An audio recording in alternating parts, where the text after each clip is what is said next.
Part de Jésus-Christ, le témoin fidèle, le premier-né des morts, le prince des rois de la terre. À celui qui nous aime, qui nous a délivrés de nos péchés par son sang, qui a fait de nous un royaume, oui, je viens bientôt. Que la grâce du Seigneur Jésus soit avec tous.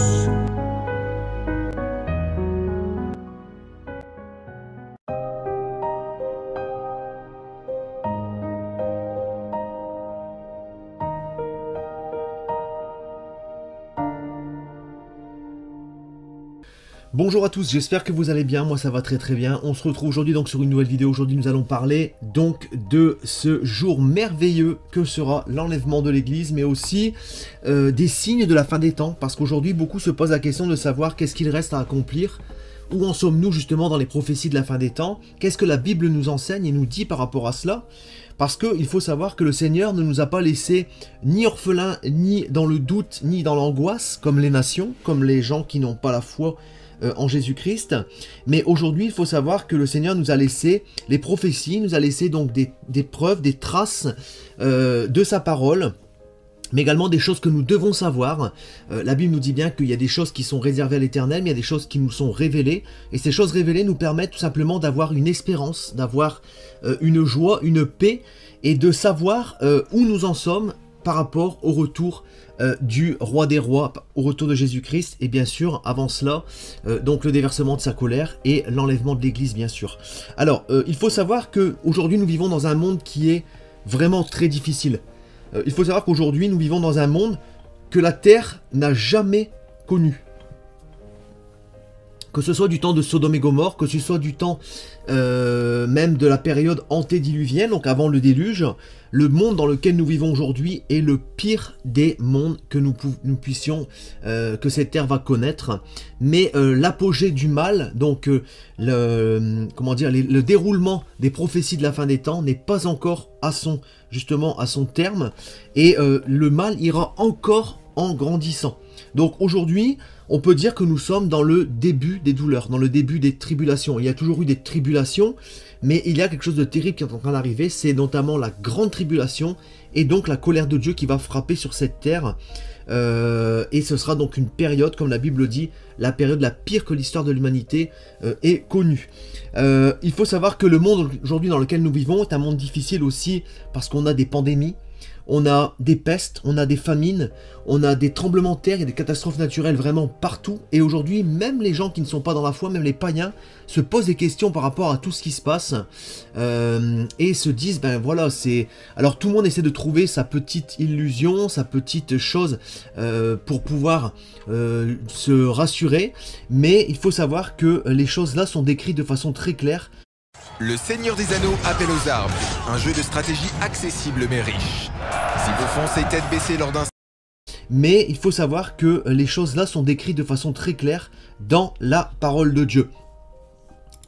Alors déjà nous allons commencer par quelques versets pour voir un petit peu qu'est-ce que la Bible nous dit sur les signes qui doivent rester à s'accomplir avant le retour de Jésus. Les trois grands signes qui sont annoncés comme étant les signes de la fin des temps, les trois signes majeurs. Bon, il faut savoir qu'il y a vraiment eu beaucoup de signes qui sont arrivés là ces dernières années, et l'horloge prophétique, l'horloge des nations, l'horloge du monde entier s'est mise en route de façon très claire en 1948 lorsqu'Israël a retrouvé donc son indépendance avec donc le retour des Juifs du monde entier sur la terre promise alors qu'ils étaient en exil depuis plus de 2500 ans. Dieu les avait dispersés à travers le monde, et la parole de Dieu nous disait qu'à la fin des temps, avant le retour du Messie, du Seigneur Jésus-Christ, bon bien sûr eux ne le reconnaissent pas comme le Seigneur, mais avant le retour donc du Seigneur Jésus-Christ, du Messie, il doit y avoir donc un rassemblement du peuple hébreu sur la terre d'Israël, dans leur terre promise que l'Éternel leur avait donnée à l'époque.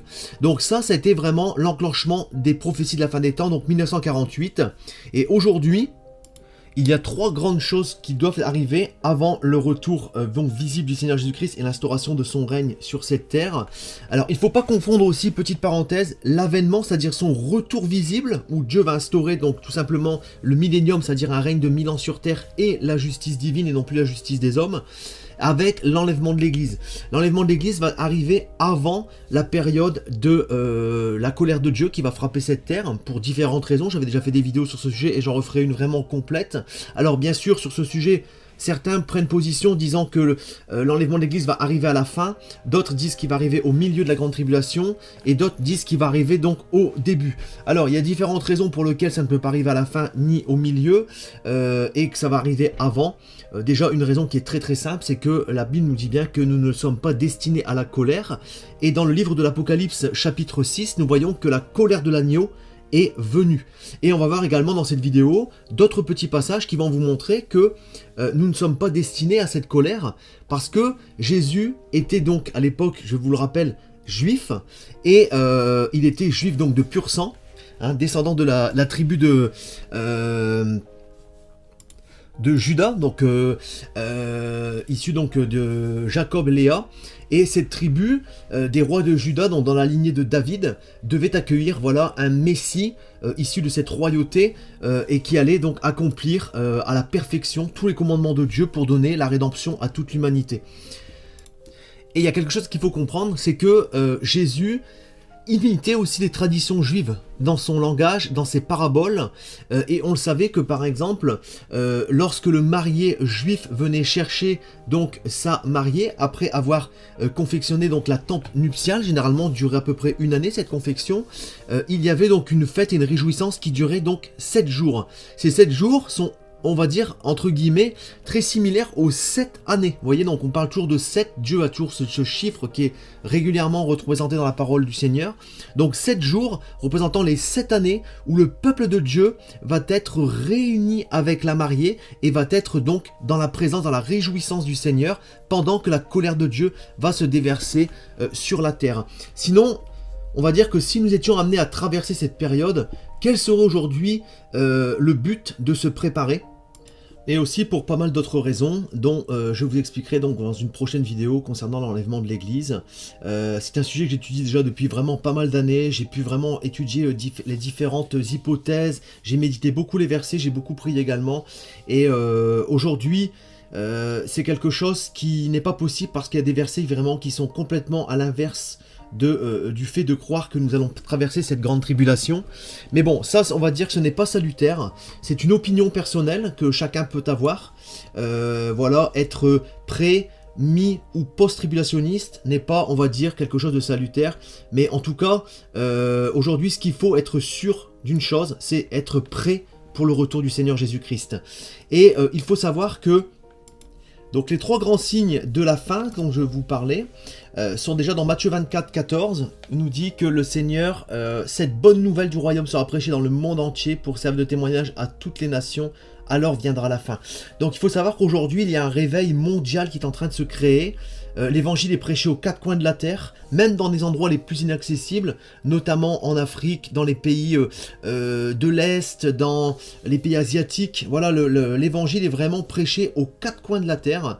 Donc ça, c'est l'un des premiers signes qui montrent aussi que les prophéties de la fin des temps s'accomplissent. On a un deuxième signe qui est très très important, c'est aussi dans 2 Thessaloniciens chapitre 2 du verset 3 à 4, que personne ne vous séduise d'aucune manière, car il faut que l'apostasie soit arrivée auparavant, donc avant le retour du Seigneur, et qu'on ait vu paraître l'homme du péché, le fils de la perdition, l'adversaire qui s'élève au-dessus de tout ce qu'on appelle Dieu et de ce qu'on adore, jusqu'à s'asseoir dans le temple de Dieu, se proclamant lui-même Dieu. Alors ce verset nous explique quoi? Ce verset nous explique de façon très claire que avant le retour du Seigneur, donc non pas l'enlèvement de l'Église, mais avant l'avènement du Seigneur Jésus-Christ sur cette terre, donc à la fin de la grande période, la fin de la période des grandes tribulations, il va y avoir donc l'apostasie, hein, une apostasie générale, donc l'abandon de la foi. Les gens vont abandonner la foi, et aujourd'hui cette apostasie est déjà en place. Nous avons partout à travers le monde, il suffit de regarder les statistiques, les gens qui abandonnent la foi. Donc vous imaginez qu'on est déjà dans l'apostasie avant même que la grande tribulation n'ait commencé. Donc on est vraiment... Donc c'est vraiment incroyable, vous imaginez qu'on a déjà l'apostasie, qui est censé être l'un des signes de la fin des temps, vraiment pendant la grande tribulation, mais aussi un petit peu avant, et on a cette apostasie qui est citée au même titre que l'avènement de l'Antichrist, donc le fils de la perdition, et qui est déjà en place aujourd'hui. Vous Regardons simplement sur Google, tapez voilà abandon de la foi, vous allez voir comment les gens sont écœurés de la foi, de la religion, à cause justement de tous les mouvements qui sont corrompus et qui salissent le nom de Dieu. Hein. Les gens sont vraiment écœurés aujourd'hui. Et donc, cette apostasie, qui est aussi un des signes avant l'avènement du Seigneur Jésus-Christ et l'enlèvement de l'Église, de la fin des temps, et vraiment, on est en plein dedans. Donc c'est vraiment quelque chose d'incroyable. On a aussi, bien sûr, avant le retour du Seigneur, l'avènement de l'Antichrist. Hein, bien sûr, l'Église de Christ ne sera pas présente sur terre lorsqu'il sera là, mais en tout cas, il doit émerger. Et on sait aujourd'hui que les politiques du monde entier, tous ces élites sont en train de travailler ensemble, très dur, à l'instauration d'un gouvernement mondial, d'une monnaie unique mondiale. On voit qu'il y a un système aussi qui va dans le sens du contrôle des gens de plus en plus. Hein, et aussi le pape François, comme on a vu, qui travaille très dur aussi également de son côté, pour mettre en place une religion.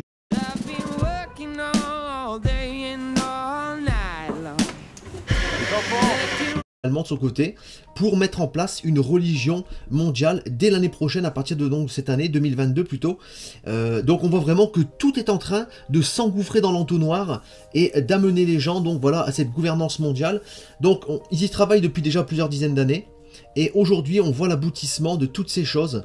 Donc on a tous ces signes qui nous montrent qu'on est vraiment très avancé dans les signes de la fin des temps et que le Seigneur Jésus-Christ est vraiment à la porte, sur le point de venir chercher son Église. Donc il faut vraiment que nous soyons prêts. On va continuer en regardant d'autres passages, notamment dans Jean chapitre 14 du verset 1 à 4, où le Seigneur nous dit « Que votre cœur ne se trouble point, croyez en Dieu et croyez en moi. Il y a plusieurs demeures dans la maison de mon Père, et si cela n'était pas, je vous l'aurais dit, je vais vous préparer une place, et lorsque je m'en serai allé, et que je vous aurai préparé une place, je reviendrai et je vous prendrai avec moi, afin que là où je suis, vous y soyez aussi. Vous savez où je vais, vous en savez le chemin. » Donc le Seigneur nous dit bien qu'il va nous préparer une place, afin que là où il est actuellement, nous y soyons aussi. Il ne nous dit pas qu'il va descendre et que nous allons être avec lui sur terre lors du millénium. Il nous dit qu'il va nous prendre avec lui, afin que là où il est, nous y soyons aussi. Donc ça montre aussi que nous ne sommes pas destinés à traverser cette grande tribulation, et que si le Seigneur, après la grande tribulation, descend sur terre pour instaurer donc son millénium de 1000 ans, à quel moment nous allons être avec lui dans cette place qu'il est en train de nous préparer. C'est ça aussi qu'il faut bien comprendre, et il y a beaucoup de versets qui vont dans ce sens aussi. Donc là, le Seigneur nous fait une promesse, il nous dit qu'il nous prépare une place actuellement, et que par rapport à ça, nous allons être avec lui à un moment donné. Et il nous a dit également de ne pas nous inquiéter. Il nous dit clairement dans ce passage que votre cœur ne se trouble point. Croyez en Dieu et croyez en moi. C'est-à-dire vraiment placez votre foi, vos espoirs en moi, le Seigneur Jésus-Christ. Donc c'est un passage vraiment extrêmement réjouissant et motivant. Et il faut vraiment en avoir conscience que voilà, le Seigneur nous prépare actuellement une place afin que là où il est, nous y soyons aussi avec lui. Dans les autres signes qui précèdent justement l'avènement du Seigneur Jésus-Christ et l'enlèvement de l'Église, on a également donc Luc 21 du 10 à 11 nous dit qu'une nation va s'élever contre une autre nation, un royaume contre un autre royaume. Il y aura des grands tremblements de terre en divers lieux, des pestes, des famines, des phénomènes terribles et de grands signes dans le ciel. C'est tout ce que nous avons aujourd'hui sous les yeux. Aujourd'hui nous avons des famines qui deviennent incroyablement grandissantes. Nous avons des tremblements de terre également en nombre de plus en plus important depuis ce début du 19e siècle. On a des pestes, on a des maladies, hein, on a le Covid, hein, on a vraiment beaucoup de choses qui sont en train de se passer aujourd'hui sous nos yeux. Et il faut savoir que toutes ces choses-là n'étaient pas présentes il y a de ça 150-200 ans en arrière. Hein, ça n'a jamais été aussi répété, et tout en même temps comme on le vit aujourd'hui. Les nations s'élèvent contre les nations, on a des tensions extrêmes entre notamment la Russie, les États-Unis, la Chine. Il y a beaucoup de tensions aussi avec le Moyen-Orient, tous les pays arabes. Donc il faut bien comprendre que tout est explosif, tout est en tension comme une cocotte minute, et tout va vraiment se déclencher à un moment où Dieu va donner le signal. On sait que dans le livre de l'Apocalypse, il y a différents anges, différents cavaliers qui doivent apparaître. Ces cavaliers vont décimer les gens de façon incroyable. Hein. Il y a vraiment beaucoup de personnes qui vont mourir. La parole de Dieu nous le dit de façon très claire.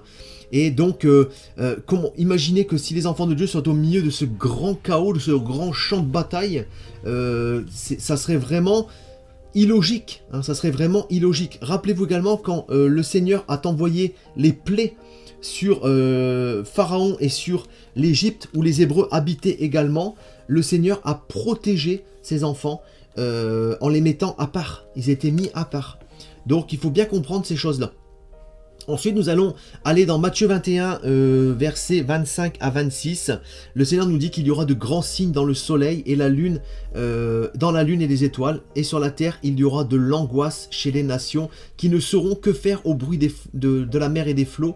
Les hommes rendant l'âme de terreur dans l'attente de ce qui surviendra sur la terre, car les puissances des cieux seront ébranlées. Aujourd'hui, les puissances des cieux commencent à être ébranlées, et nous avons malheureusement aujourd'hui, avec une angoisse incroyable qui est en train de monter également, et qui s'est vraiment accentuée depuis la pandémie, on a énormément de suicides.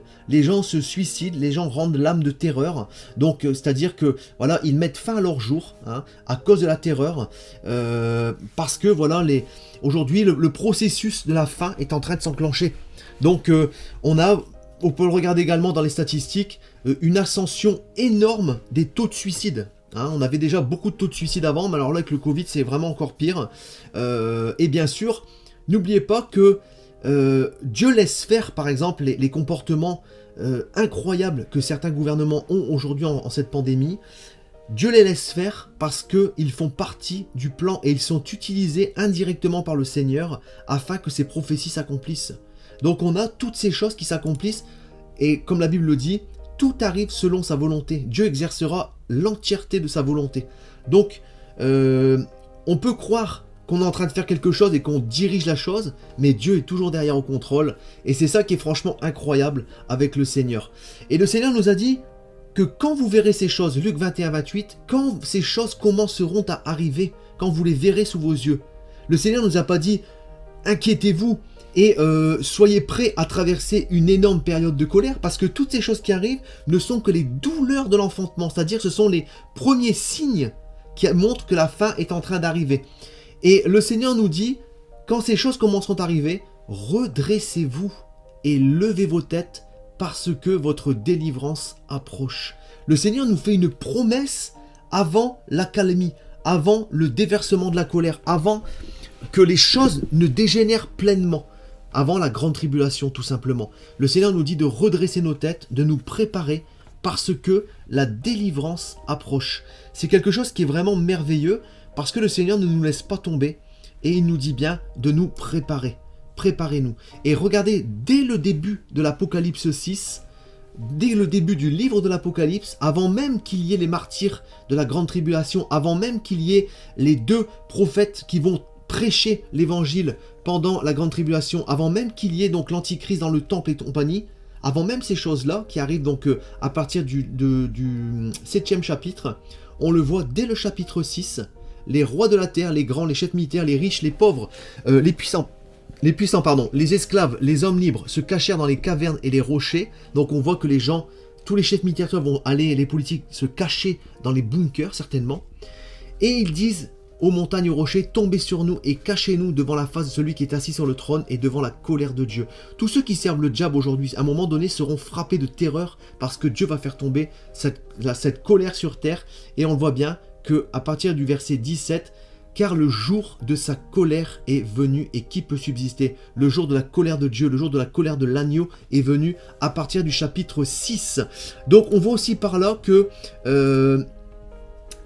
en fait la fin des temps est en train de s'enclencher. On est vraiment dans la fin des temps, c'est en train de s'enclencher, et on voit que dès le chapitre 6 de l'Apocalypse, avant même tout ce qui doit se passer, les cavaliers, tout ça, la colère de Dieu est venue. Et la Bible nous dit bien de façon très claire que nous ne sommes pas destinés à la colère, mais à l'acquisition du salut. Donc Paul nous le dit bien de façon extrêmement claire. Il faut aujourd'hui nous préparer, il faut veiller comme les vierges sages. Parce que si malheureusement nous devions traverser cette colère, quand aurait lieu la séparation entre les vierges sages et les vierges folles? À la fin, une fois que tout le monde serait tué, une fois que... parce qu'on voit quand les anges arrivent, les fléaux tuent le tiers de l'humanité, donc ça fait 2 milliards de personnes. Et il doit y avoir plusieurs fois des choses comme ça. On voit que tous les animaux marins vont mourir également. Donc on voit que des milliards de personnes vont mourir. Mais nous, enfants de Dieu, nous allons rester au milieu de ce chaos incroyable. Donc c'est complètement illogique. Et dans Luc 21, 36, le Seigneur nous dit de veiller et de prier en tout temps afin que vous ayez la force d'échapper à toutes ces choses qui arriveront et de paraître debout devant le Fils de l'homme. Parce que aujourd'hui, nous devons nous préparer. Nous devons nous préparer à être enlevés à la rencontre du Seigneur, afin justement, tout simplement qu'aujourd'hui nous soyons prêts et dignes et que nous attendions l'époux pour les 7 ans, comme dans les traditions juives, c'était déjà à l'époque, les gens se préparaient pour une noce nuptiale qui va durer 7 jours, une noce voilà, de réjouissance, de festivité avec le Seigneur. Et on sait que aujourd'hui nous devons nous préparer et nous devons relever nos têtes. Le Seigneur nous dit également dans Luc 17, 28 à 29, « Ce qui arriva au temps de Noé arrivera pareillement. Les hommes mangeaient, buvaient, achetaient, vendaient, plaisantaient, bâtissaient. Mais le jour où Lot est sorti de Sodome, une pluie de feu de soufre tomba du ciel et les fit tous périr. » On voit que Dieu a extirpé Lot de Sodome et Gomorrhe, il l'a mis à part et il a fait tomber sa colère sur cette ville. Il en sera pareil pour la terre à la période de la fin des temps. Comme du temps de Noé, Dieu a extirpé Noé de la terre pour le mettre dans un bateau, pour le mettre à part, et il a fait tomber sa colère avec l'eau sur la terre. On sait que Dieu ne jugera plus par l'eau et on sait que Dieu jugera par le feu à la fin des temps. Et le feu sera la gêne éternelle. On sait que le Seigneur, à la fin des temps, va agir de la même façon et il nous l'a dit clairement dans ce passage. Ce qui arriva au temps de Lot arrivera pareillement au temps de la fin des temps. Les hommes seront dans le péché, les hommes seront dans une vie complètement d'insouciance et ça arrivera pareil. Dieu va prendre son peuple, va prendre son église pour la mettre à part et la colère va tomber. Comme on l'a vu dans le livre de l'Apocalypse à partir du chapitre 6, la colère vient et ce sera donc incroyable. Matthieu 24 du verset 40 à 42 nous dit que « Alors de 2 hommes qui seront dans un champ ». Et ce passage nous montre également qu'on ne peut pas être enlevé à la fin parce qu'il y a une séparation. La Bible nous dit bien de 2 hommes qui seront dans un champ, l'un sera pris et l'autre sera laissé. Donc on voit qu'il y a quelqu'un qui reste sur terre et il y en a un qui est pris. De 2 femmes qui moudront la meule, l'une sera prise et l'autre sera laissée. Veillez donc puisque vous ne savez pas quel jour votre Seigneur viendra. Quand est-ce que le Seigneur va venir taper à la porte pour venir chercher son église et lancer le processus? Ça, bien sûr, nous ne le savons pas. Nous savons aujourd'hui que les temps sont très avancés, on l'a vu. On est déjà dans les signes très avancés avec notamment l'apostasie qui est pleine aujourd'hui. Et on sait aujourd'hui que le Seigneur est vraiment sur le point de venir chercher son église. Et rappelez-vous aussi quelque chose qui est quand même assez incroyable. C'est ce que le Seigneur Jésus-Christ a annoncé lorsqu'il était encore avec ses apôtres. Il nous a dit de façon très claire, dans Matthieu chapitre 26, verset 29, « Je vous le dis, je ne boirai plus désormais de ce fruit de la vigne, jusqu'au jour où j'en boirai de nouveau avec vous dans le royaume de mon Père. » Donc on sait que quand le Seigneur va venir lors de son avènement, il va instaurer donc le règne de 1000 ans sur la terre va être refaçonnée, détruite et refaçonnée. Et on sait que là, dans ce passage, le Seigneur nous dit qu'il va en reboire avec vous, donc avec ses enfants, avec son église, dans le royaume de son Père. Donc on voit très très bien par là aussi que le Seigneur nous a fait une promesse et il nous a bien dit qu'il nous préparait une place, qu'on allait reboire du fruit de la vigne avec lui dans le royaume de son Père, que nous ne sommes pas destinés à la colère. Donc il y a toutes ces choses qui nous montrent que l'enlèvement de l'église va se faire bien avant la colère de Dieu, donc avant la grande tribulation. Et on sait aujourd'hui, par rapport aux signes que l'on a vus, que nous vivons une période très avancée dans l'humanité. Nous vivons donc aujourd'hui, on va dire, les phases de l'accouchement, c'est-à-dire les phases où il y a les douleurs de l'enfantement qui commencent à se mettre en place, les contractions. Donc les douleurs sont de plus en plus rapprochées, de plus en plus intenses, jusqu'à un moment où l'accouchement va commencer à se mettre en place. Et là, ce sera donc le début de la colère de Dieu. Donc frères et sœurs, soyons en règle avec le Seigneur, soyons prêts, relevons nos têtes, comme la Bible nous dit, notre délivrance approche. Soyons en règle avec le péché et soyons comme des vierges sages en train de veiller à la venue de notre Seigneur pour l'enlèvement de l'Église. Voilà mes frères et sœurs. En tout cas, je vous souhaite une très bonne journée, soyez bénis et moi je vous dis donc à très bientôt pour une prochaine vidéo. Tout pouvoir m'a été donné dans le ciel et sur la terre. Il y a plusieurs demeures dans la maison de mon Père. Si cela n'était pas, je vous l'aurais dit, je vais vous préparer une place. Et lorsque je m'en serai allé et que je vous aurai préparé une place, je reviendrai, et je vous prendrai avec moi, afin que là où je suis, vous y soyez aussi. Vous savez où je vais, et vous en savez le chemin. Je suis le chemin, la vérité et la vie. Nul ne vient au Père que par moi. Abraham, votre père, a tressailli de joie de ce qu'il verrait mon jour. Il l'a vu, et il s'est réjoui. Si vous me connaissiez, vous connaîtriez aussi mon Père, et dès maintenant vous le connaissez, et vous l'avez vu. Et je vous le dis, avant qu'Abraham fût, je suis. Seigneur, montre-nous le Père, et cela nous suffit. Jésus lui dit, il y a si longtemps que je suis avec vous, et tu ne m'as pas connu, Philippe. Celui qui m'a vu a vu le Père. Comment dis-tu, montre-nous le Père? Cette bonne nouvelle du royaume sera prêchée dans le monde entier pour servir de témoignage à toutes les nations. Celui qui croira et qui sera baptisé sera sauvé, mais celui qui ne croira pas sera condamné. Je m'étonne que vous vous détourniez si promptement de celui qui vous a appelé par la grâce de Christ pour passer à un autre évangile. Aucun mensonge ne vient de la vérité.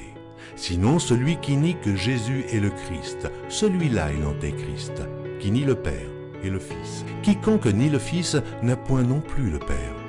Quand un ange du ciel annoncerait un autre évangile que celui que nous vous avons prêché, qu'il soit anathème. Moi, Jésus, j'ai envoyé mon ange pour vous attester ces choses. Je le déclare à quiconque entend les paroles de la prophétie de ce livre. Si quelqu'un y ajoute quelque chose, Dieu le frappera des fléaux décrits dans ce livre. Et si quelqu'un retranche quelque chose des paroles du livre de cette prophétie, Dieu retranchera sa part de l'arbre de la vie et de la ville sainte décrits dans ce livre. Ces paroles sont certaines et véritables. Et le Seigneur, le Dieu des esprits des prophètes, a envoyé son ange pour montrer à ses serviteurs les choses qui doivent arriver bientôt. Et voici, je viens bientôt. Heureux celui qui garde les paroles de la prophétie de ce livre.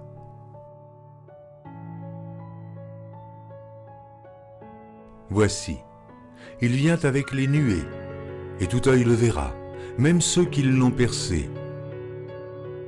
Et toutes les tribus de la terre se lamenteront à cause de lui. Oui, Amen. Je suis le rejeton et la postérité de David, l'étoile brillante du matin.